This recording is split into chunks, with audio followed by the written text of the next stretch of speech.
can't teach attitude in a week. It's hard. I agree with you. Okay, the other part of this that I would say is form equals function. Do you know what I mean by that? Okay, so how you have the structure of your department organized has everything to do. So you set up efficiencies within the design of the department. Yeah, but if I'm having a shift meeting 15 minutes before and I'm focusing on the positive things and what we're doing, I'm making it fun. The environment is fun, right? It's that attitudes are caught, not taught.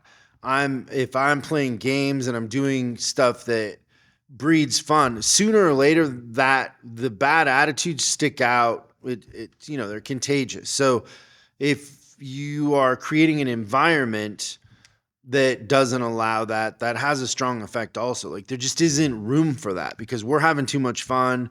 We're in this together. Like you either have the hospitality bug or you don't. You either have it or you don't, and you can't train it, in my opinion. I think that there are people that have really... Like when we go into stores, even though we don't work there, when people aren't getting helped, we're agitated. Like we want to help people. It physically hurts me. And I don't know CDK, but I want to write up customers. I'll talk to somebody for 10 minutes until... you have it or you don't. It hurts to watch. When people are here, like if there's a line or, like you just have the hospitality bug or you don't. Yeah. And if you don't, it's hard to teach. Like you care about people and you are in tune with how people feel or you're not.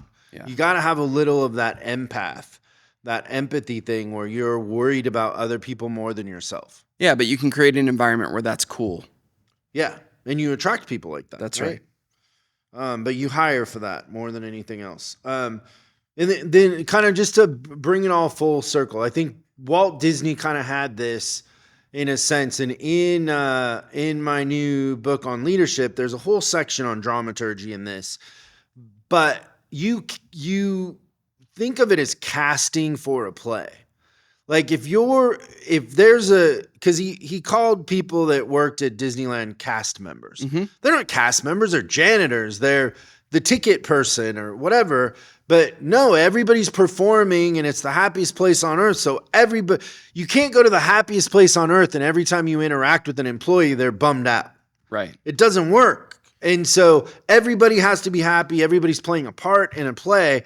And so you need to think about your department as you're casting for an outcome. You're casting for a play. You're writing a story. You're not leaving it to chance. And so if you're writing a story of a service department that customers want to come back to and that are engaged, if you're writing a story about your people, like Christian was saying, like caring and having that hospitality bug, then that's the story that you're going to be telling. And you would never cast somebody with a bad attitude. They wouldn't last because they can't remember their lines.